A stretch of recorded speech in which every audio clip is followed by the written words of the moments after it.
Welcome to Soldier's Heart. Today, we are diving deep into something that's absolutely vital but often overlooked, the engine room of the Indian Parliament. I'm talking about its committees. So let's start with a really big question. You've got a parliament with hundreds and hundreds of members, right? And they have this just overwhelming amount of work, complex laws, massive budgets. How on earth do they manage to scrutinize any of it? I mean, how does the real work actually happen? Well, the solution is pretty clever actually. It's a powerful network of parliamentary committees. Think of it like this. You can't have everyone trying to fix a complicated engine at once. So they break it down. Parliament hands off the nitty-gritty, super detailed work to these smaller, specialized groups of MPs. These committees are literally the parliament's engine room, working behind the scenes, poring over every single detail that the full house just wouldn't have the time to tackle. So here's our game plan for today. We're gonna start with the basics, permanent versus temporary committees. Then we'll dive into the 6 main types of standing committees, put the financial ones under the microscope, take a quick tour of the others, and wrap it all up with why this whole system is just so darn important. Alright, first things first, we need to understand the 2 main flavors these committees come in. It's actually pretty simple. It all boils down to whether they're permanent or just temporary. Okay, so on one hand, you've got standing committees. These are the permanent players, right? They're set up every single year and they work on an ongoing basis. Then on the other hand, you have ad hoc committees.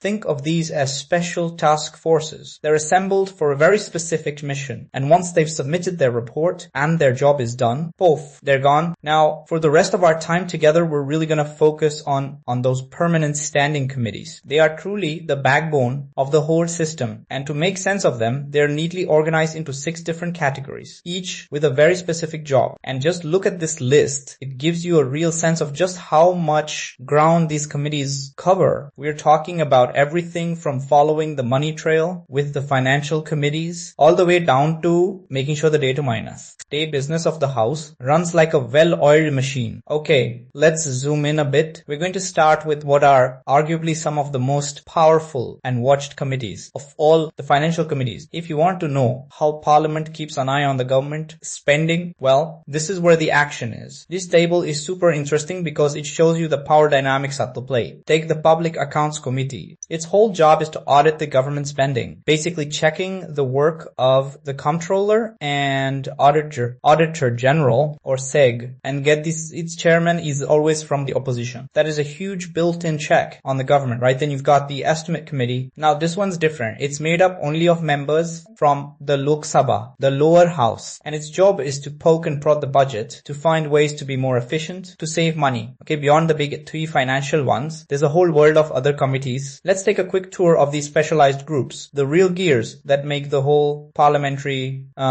machine work. So here's a number for you, Artersith. That's how many departmental standing committees there are. Each one is like a little watchdog for a specific government ministry or a group of them. They dig into bills, they scrutinize budgets, they really keep an eye on what each ministry is doing. And what's crucial is their makeup. Every single one has Sansad-e members, Arsad-e from the Lok Sabha and SEC from the Rajya Sabha. Now, so you get that blend of perspectives from both houses of parliament. Alright, next up we have what I like to call parliament's detectives. These are the committees to inquire. Whenever there's a need for a really deep investigation, maybe a petition from the public or a question about an MP's behavior, these are the folks who get the call. Yeah, these committees are basically the referees of parliament. They're all about making sure everyone plays by the rules and that the institution maintains its integrity. You've got the Committee on Petitions, which looks at what the public has to say. Then there's the Committee of Privileges, which is almost like a court, looking into breaches of parliamentary rules. And of course, the Ethics Committee, which keeps an eye on the conduct of the members themselves. Now, this next set of committees, it's all about one thing, accountability, holding the government's feet to the fire. They're there to make sure that when the government makes a promise, it keeps it. And when it makes a rule, it's actually allowed to. I mean, this is oversight in its purest form. A minister stands up in the House and makes a promise. The Committee on Government Assurance is there to follow up and ask, hey, did you actually do that? The government creates some new regulation. The Committee on Subordinate Legislation is there to double check that it's constitutional.